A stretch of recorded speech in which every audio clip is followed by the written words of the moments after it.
The Pension Fund of the Year award is really the other major award. So what is the best product not for when members are approaching retirement, but when they're in retirement, which is the whole point of everything, isn't it?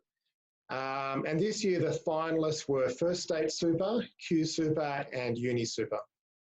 First State Super, this is the first time they've made it to the top 3.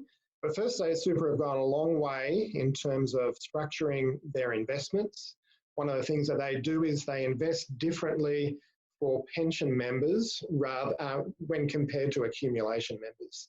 So for example, in pension, the way that they invest in Australian shares is a bit more conservative, a bit less volatile than they do for accumulation. So tailoring the investment portfolio for pension members is really good. First State Super also has a very wide reach with its advice network. They have about 200 advisors, mainly on the East Coast, mainly New South Wales and Victoria, so that if a member needs some help with advice issues, then they can get it and it's not going to be far away.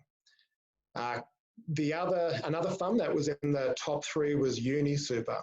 UniSuper, once again, have strong reach for their advisor network, with advisors being on all the university campuses across the country. So if someone needs help, they can get it.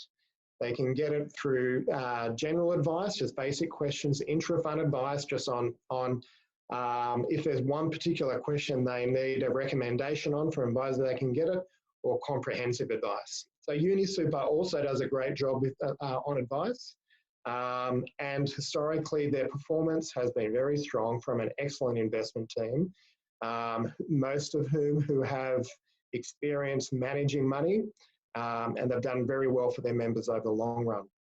The standout this year, though, really for the pension award was QSuper. QSuper 10 years ago with the GFC saw their returns go down less than other funds. The losses of QSuper and the GFC were less, but they were still heavily criticised for funds by saying, you knew something was coming, why didn't you do something about it? So they restructured their investments to have, yes, money in equities, but also money in long duration bonds. They split their risky assets between those two groups. So what that means is when equity markets go down, you don't get hit with all your risky assets going down at the same time. By having some in long duration bonds, which can either be generally either stable or maybe can go up when times are tough and equity markets go down, the plan was that when the next crisis hit, members would be affected much less because of that structure. And you know what? That's how it's worked. QSuper's structure of spreading their risky assets between equities and long duration bonds has smoothed the ride for members and caused much lower drawdowns, much lower losses for their members. They had this plan 10 years ago and it's paid off for their members, which has been great to see. That was a big reason why QSuper got the award for Best for Pension Fund of the Year.